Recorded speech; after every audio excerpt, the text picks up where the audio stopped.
I wanted to start by saying thank you for being here.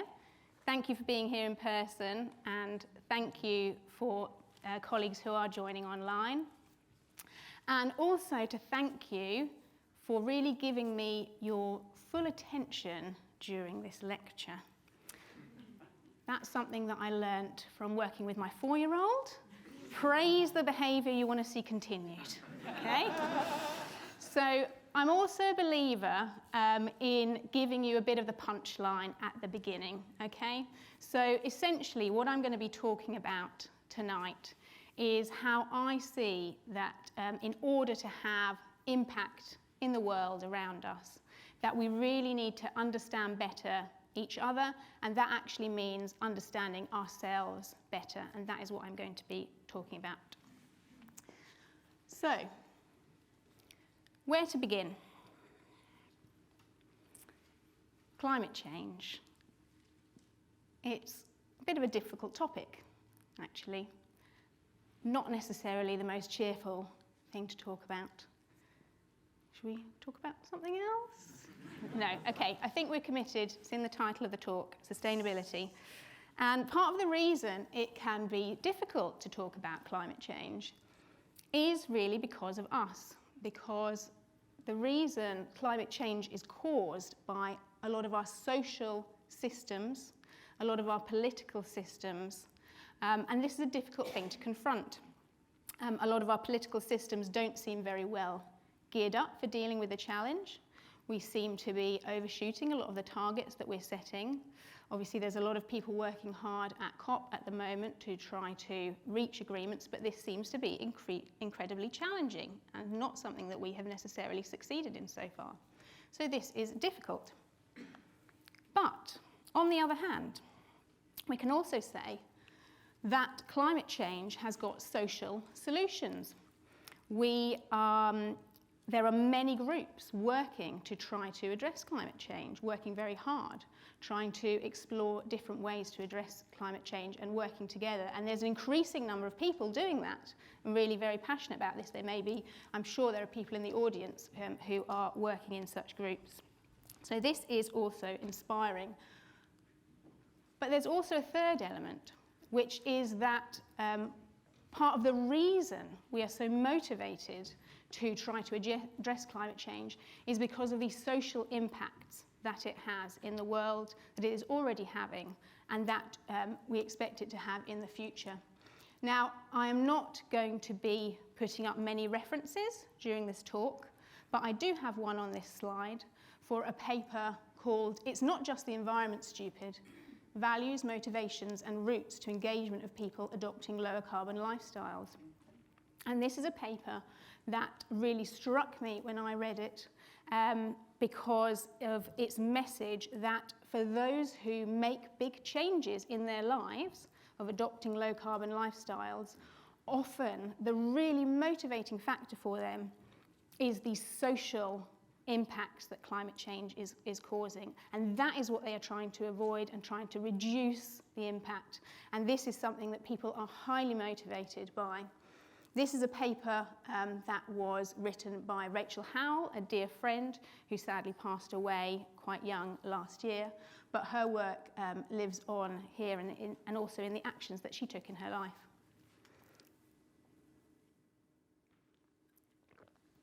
Now, these three elements that I've just talked about, the social causes of climate change, the social impacts of climate change, and the social solutions to climate change, are the elements of what I see as social sustainability. I am now a professor of social sustainability, and these are the different elements which I am interested in exploring. And I'm just going to take a moment to pause on that note.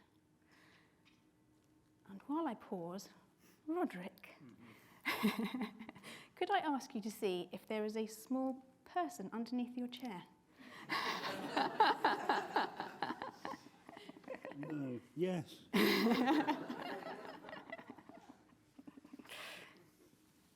Thank you so much. Okay. I will reveal all later. Okay. So I'm going to take a slight step sideways now A friend kindly told me a few weeks ago that she had signed up to watch my talk online. And she said, Rosie, I'm really looking forward to actually finding out what you work on.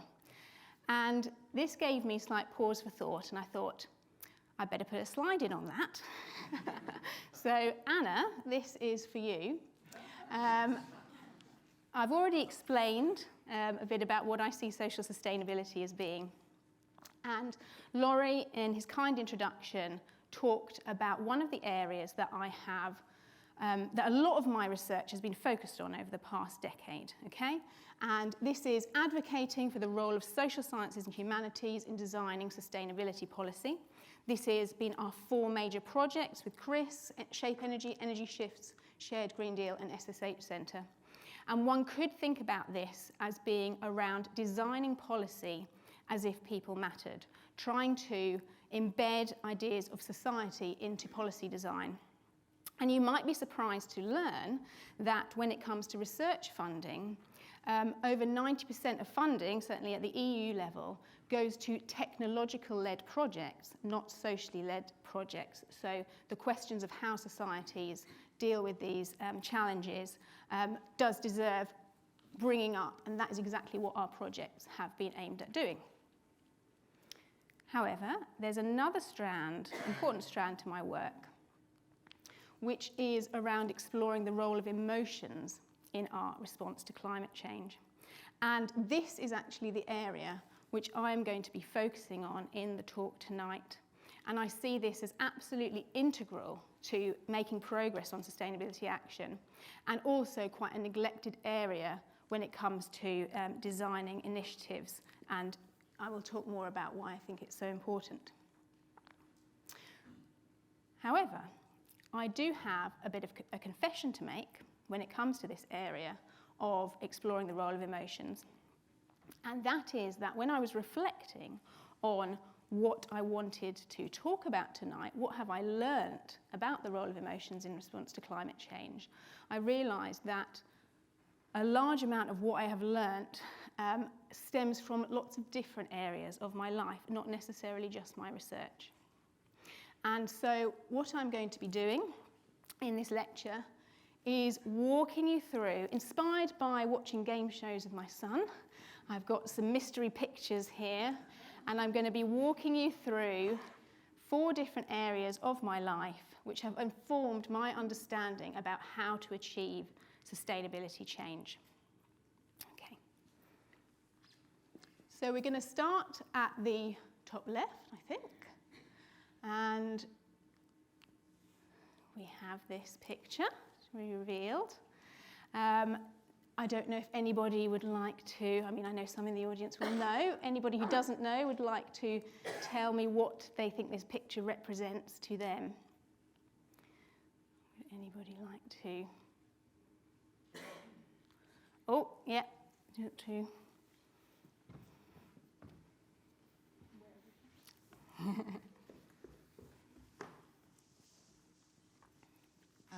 I think it represents a fair, caring, and supportive workplace. What a wonderful way to put it. Thank you so much, Lauren. Absolutely fantastic. Okay, so this is our team at the GSI, the Global Sustainability Institute, where I've been a member for over 12 years now. And what I wanted to talk about here was, as well as the topic of what we work on, I feel I have learned an awful lot from being in the GSI about how to work and how to work in a team. And this is one of the really crucial aspects to achieving change together. So, on that note, I don't know if people saw the prompt at the very beginning to potentially go to Mentimeter. But if you haven't yet gone to menti.com, then this is your prompt. And for those online, I hope that we can get some participation online as well. So if we just switch over very smoothly, thank you so much. Okay, so can people now see this slide? Do I need to? I'm going to read the code out again. 84377082. Okay, I can see thumbs up.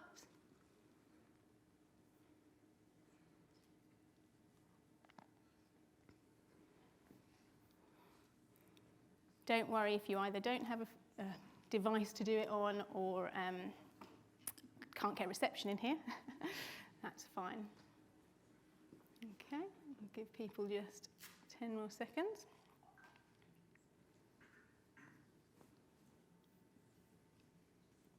Is this working for people online? Okay, great. So if we move on to the next slide. Oh, sorry, not the next slide in the Mentimeter. Thank you. We need to go to the next. Lovely.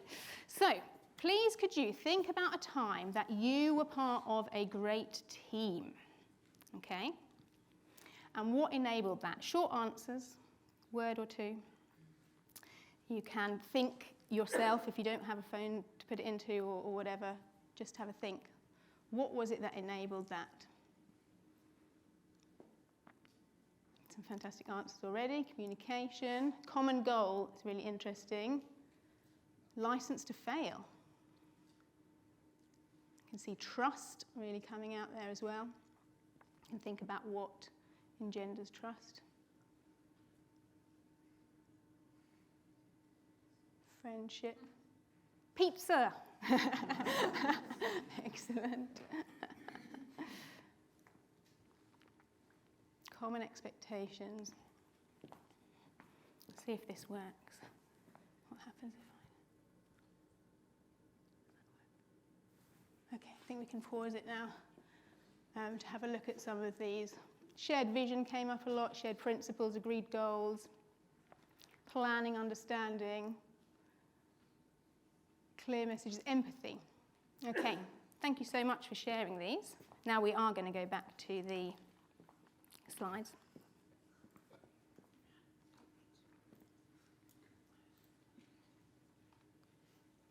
So, as I said, I feel I've learned a lot about working in a team as part of the GSI and also as leading large projects. And as a professorial lecture, this seemed like a good time, as it were, to reassert my aspirations in this area. And some of the areas that I felt are really important when it comes to working as part of a team are here. So taking responsibility, being there to support people if something's not working, being there to step in and saying, I will help. Having an open door when people want to discuss challenges that arise. And that also involves being open-minded about what people are coming to you with. Recognising everyone's contributions. Now this, I think, is something that in an academic setting we don't always do so well, and it's particularly important, and really to think about how to recognise absolutely all members of the team, and acknowledging that people have wider lives outside of the project, the common project that you're working on. Now, the reason that I am mentioning all of these is because if we do not take care of these aspects, then we can be working towards goals up here, talking up here, and not really recognising what might be going wrong underneath. And sometimes that can really disrupt what's going on and take an unexpected turn. I've put two of these as different colours: acting with integrity and prioritising communication around aims and decisions. I think that the communication one is particularly important to remember. Often communication work feels as though it's not really doing anything, but if you don't include people in these shared visions, this was something very came up really strongly on the previous slide, then this can cause a lot of problems. And also acting with integrity is an important one, which can challenge us as a team and trying to think about those shared goals and visions. So when we do these things, then people can feel supported, heard, valued, challenged, included, seen.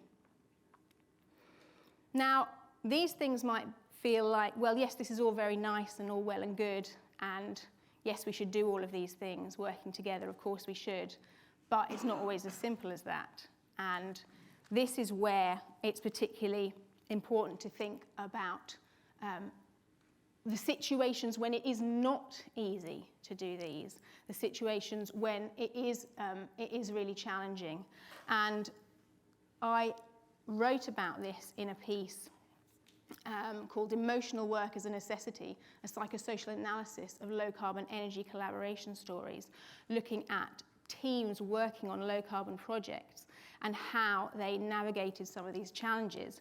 And I'm just going to read to you some of these emotional work tasks that we have to undertake in order to achieve change. In this section, I discuss 4 emotional work tasks in collaborative projects which were invoked. And remember, these were low-carbon collaboration projects. Stepping outside our own defensive boundaries, empathizing despite stress. So how to do these things when we're really under pressure.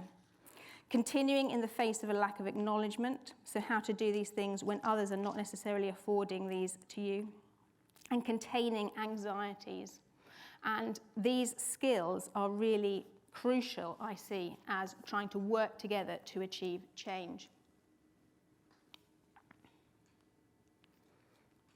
Just going to pause for a moment on that idea as well.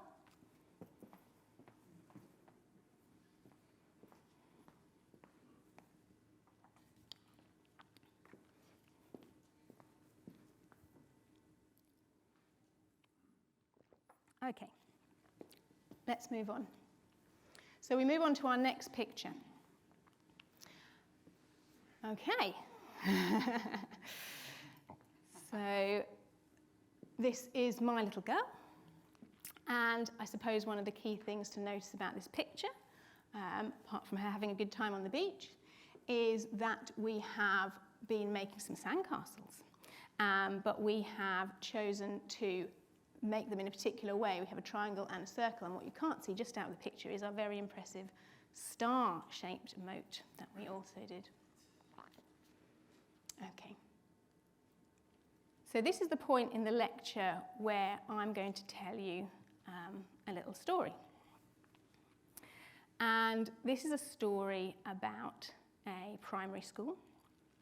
And a primary school, for those of you who are not in the UK, perhaps online, that's ages 4 to 11. And it's the story of a teacher at that primary school who was the lead for maths. And this teacher realised that she had a couple of parents at the school in different families who had PhDs in maths. And she asked whether they would be interested in running a maths club for the school. And the parents said yes. And this maths club has now been running for over 5 years. And we welcome, I'm one of the parents in the story, we welcome, probably guessed that, we welcome all the children of the school come at some point, and we do real maths problems with them. We do what's called open-ended problems. This means that if you get to a certain point with the problem, there's always another door you can open to ask, well, what next? We have a fantastic time. It's a really great initiative. And there's actually a maths problem hidden in this picture, which is an example of one of the challenges that we have done recently at Maths Club. You will see that the adult in this picture has got 3 buttons on their top. Now, you could do 3 buttons up from the top to the bottom, top, middle, bottom. You could do them up from the bottom to the top, bottom, middle, top. You could do them up in other orders. And the question that we pose to the children is, how many different ways can you do up the buttons? Now, this is a real maths challenge, and it involves systematic thinking. How do you know when you've got all of them? Okay? And it's really important that we do these kind of, as I said, open-ended problems. Now, why am I telling you a story about Maths Club? Well, it's partly a bit of a nod towards my maths background, but it's also, you may know, you may be aware, that maths can be a bit of a traumatic area for some people. It can bring up a lot of feelings of inadequacy. It can bring up feelings of having tried very hard at something and not getting it right. And it can certainly be a topic where people just switch off, yeah, because of their experiences. And when we think about, this is one of the questions that I posed in the information for my talk. This was one of the questions that I was looking to answer. How can individuals and communities work effectively to reduce their climate impact? I felt that some of the work that we do in that initiative, it's really small scale, okay?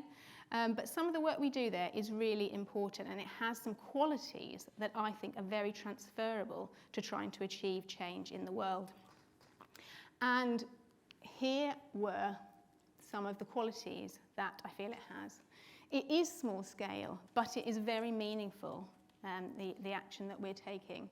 It's very important that we are doing real maths problems and that we have people who are have a maths background who are helping to lead it. It is repeated over time. It is rooted in our community of this school. We meet the children where they are. The problems are always accessible at many levels, and I have never had a child not make a useful contribution to our discussion about the problem. And the aim is to lift everyone up. And these qualities, I feel, are incredibly important for trying to enact community-level initiatives to achieve change. If you're interested, then this is where we find our problems from. It's a website called Enrich. When I was a PhD student, I actually did a very small amount of work with them. It's based at the University of Cambridge, and there are some fantastic problems on there. And I would recommend it as a Christmas holiday activity with your family to find one of these problems and have a little play with it. They're really fun, honestly. Okay, time for another pause. Alid. Ah, a heron or a flamingo, yeah. Okay, thank you very much.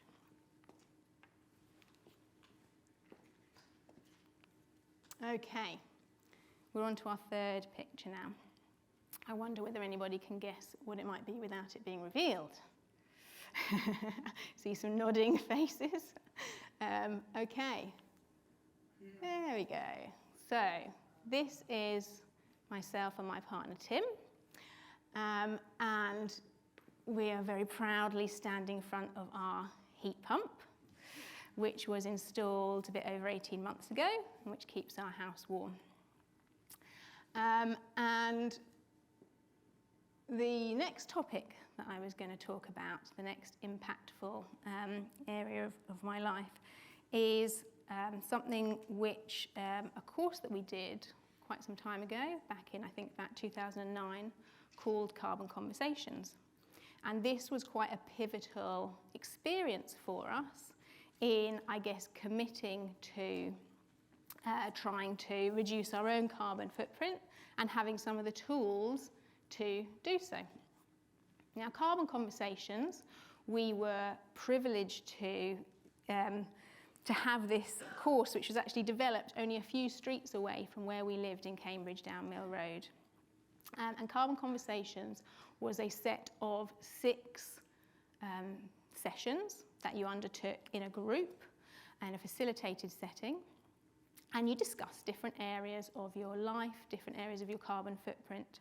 And the genius, I think, of the design of this was the way that it combined both accessible and meaningful information about how to really make a difference to your personal carbon footprint. So I think there's research showing that people took tons off their own carbon footprint following doing this course, but also combined with the more emotional aspects of trying to deal with this difficult information, which, as I've mentioned, this climate change is a difficult topic, and it is something which demands us to consider, to contemplate large change in our lives. That is a difficult thing to think about.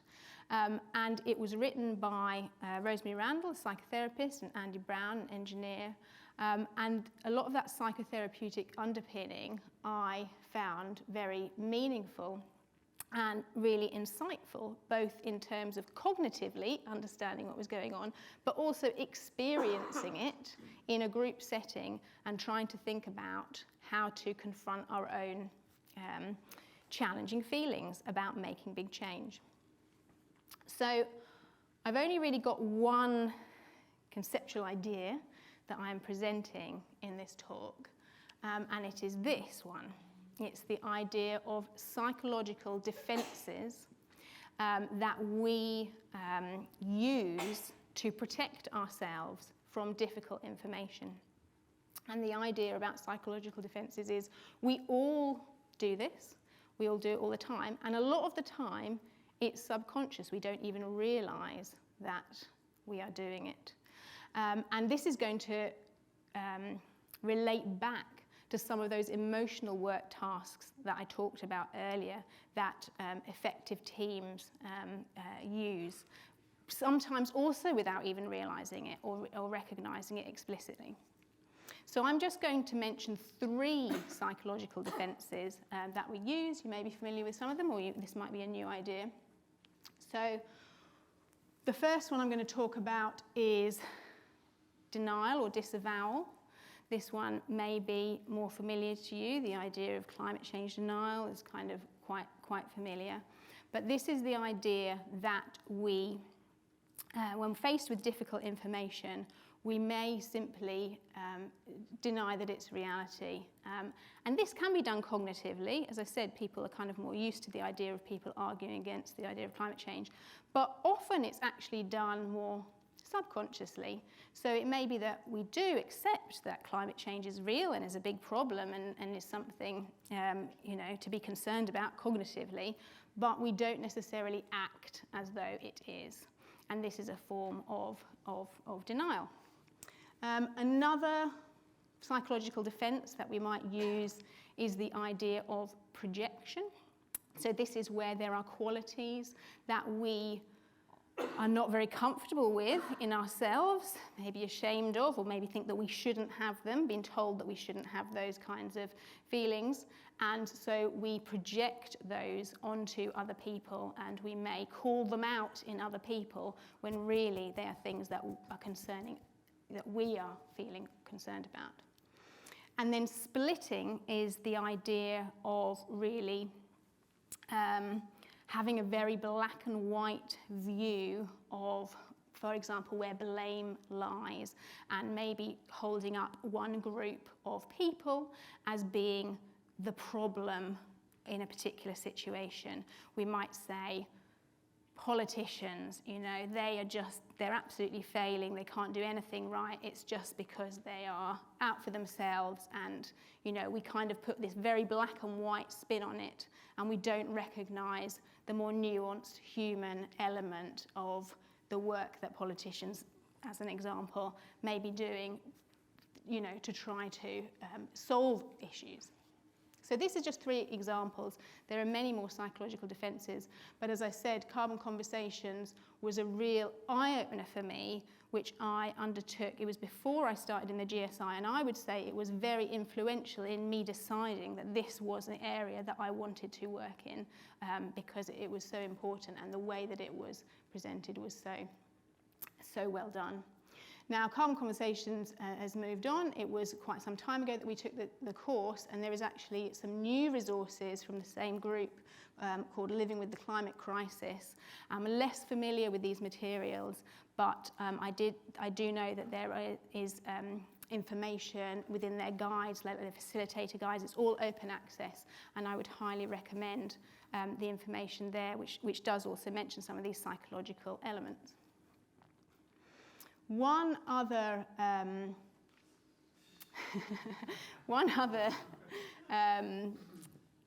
idea that I felt that Carbon Conversations helped me with was how to deal with people that you disagree with.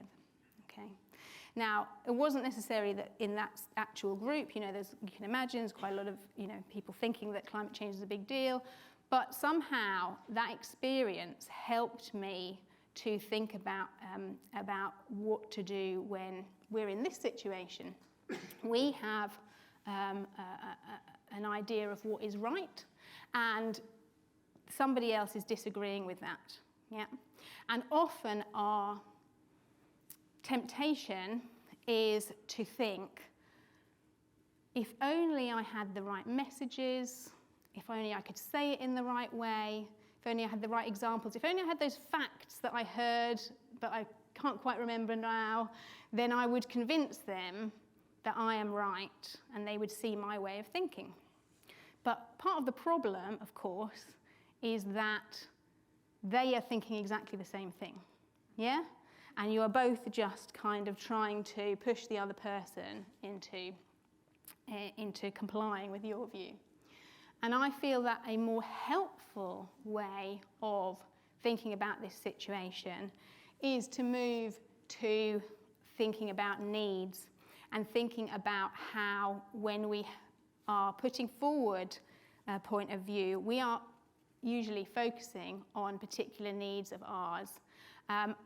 For example, a need to feel safe in the world. It can be very triggering for like our anxiety if other people are not taking problems seriously that we think are going to impact on us. It's really, can really make us feel very anxious and feel as though we are not going to be okay.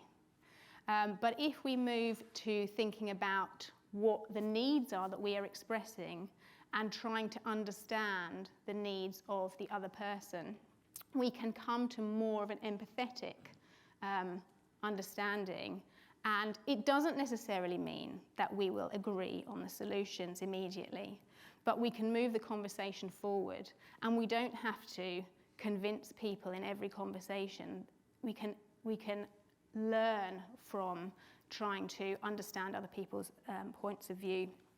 And that is quite a big shift for me in terms of thinking about engaging with conversations where there is not immediate agreement, and some of these difficult conversations. And it can be much more interesting, I find, this way.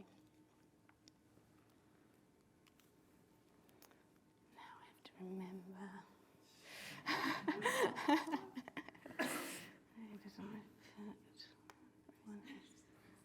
Oh, yes, thank you. Excellent. Okay. So we're on the last picture, and you'll be pleased to know that you're finally going to find out what I've been doing with these little peg people. So for people online who, I don't know whether you can see these well, I've been moving these little people around a small table, which is set with a very cute little vase in the middle. And it may not be that these people are attending a Quaker meeting. They could be having another kind of meeting, but this last point that I am going to be talking about is actually another area of my life, which is Quakerism.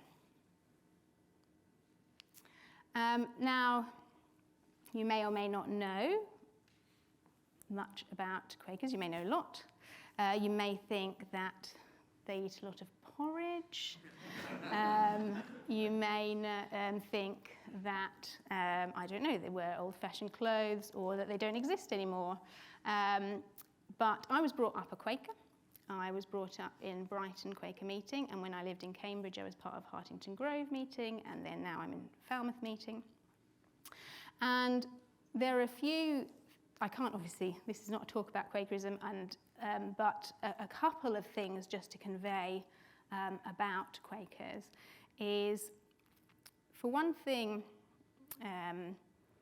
they're committedly non-dogmatic. There's quite a focus in Quakerism on people finding their own way and their own way to do things and what speaks to them. And this means that there is a very, very wide diversity of beliefs around God, for example, really, really broad. And there's a lot of in common with Buddhist ideas of mindfulness. There's a lot of silence and listening in Quaker meetings. And you may have noticed that I included a few pauses through my talk to sort of reflect on some of the ideas This is quite an important part. In fact, actually a part of Quaker decision-making processes where you try to take time to listen to other people before immediately responding. We often kind of try to get in there with our response very quickly, but the idea of actually listening to other people is quite a central part, and that is actually really the essence of the point that I wanted to make in this section. Another aspect of Quakerism is they don't have a holy text, they have a book which gets revised every generation or so. And in that book, there's a very short section called Advices and Queries. And these are, as it sounds, questions for people to think about and think about their own response to. And I'm just going to read one of these to you, which I particularly find quite meaningful. And it's this. Listen patiently and seek the truth which other people's opinions may contain for you. Avoid hurtful criticism and provocative language. Do not allow the strength of your convictions to betray you into making statements or allegations that are unfair or untrue. Think it possible that you may be mistaken. And that sentence, that one sentence, I find really just very interesting, useful to remember. And it's something that we struggle with a lot, especially when we come up against opinions different to ours. The idea that we might not be completely right about something. And this is really an idea where I would like to relate back to the title of my talk. So the title of my talk, Sustainability, How to Change the Things We Can. Now some of you might have got the reference to this. This is part of a longer quotation, grant me the serenity to accept the things I cannot change, the courage to change the things I can, and the wisdom to know the difference. And this idea of accepting that there are some things that we cannot change, but that being a spur to be able to change things we can, is a really important one. And I think that it also comes back to this idea of letting go a little bit of control of other people and understanding that others will have truths that are helpful for us as well, and trying to listen to those. Yeah.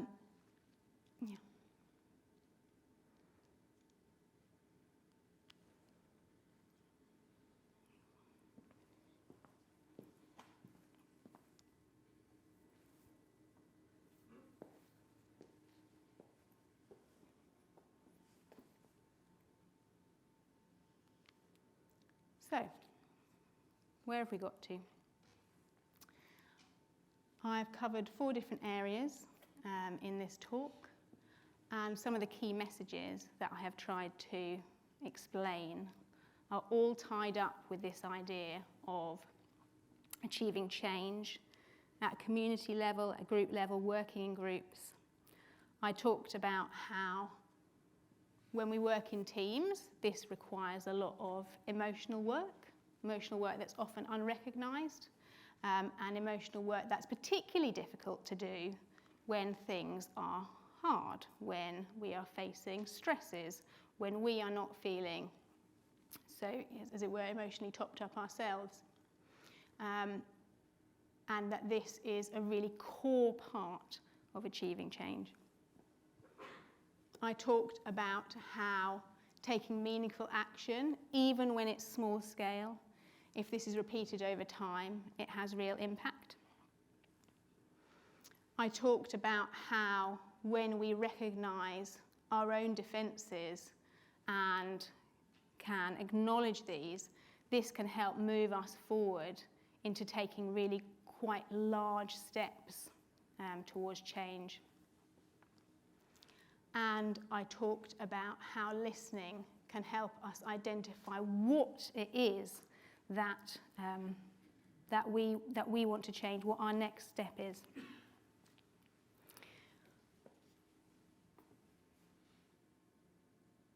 Oh, and also, I almost forgot. I didn't think I could have a picture up of Tim, me, and our daughter without having my son also featured. And he kindly provided some of the illustrations for this talk.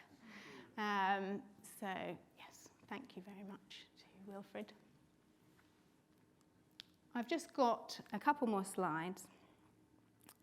If you've been interested in some of the ideas that I have put forward tonight, these ideas about understanding our emotions, about social sustainability, then I am pleased to tell people that I've been working on a new initiative, which is a website with some of these ideas. It's called Be Green Change, and I'd be really interested to have people's engagement with this. It's a very new initiative, so please do take a look if you would like. And at the start of the lecture, I asked you to reflect on a great team that you'd been part of and what you felt had enabled that. And of course, part of what enabled that was you. And so I'd like to end by asking you to think about what your next move might be in achieving change, and just to thank you again for your attention.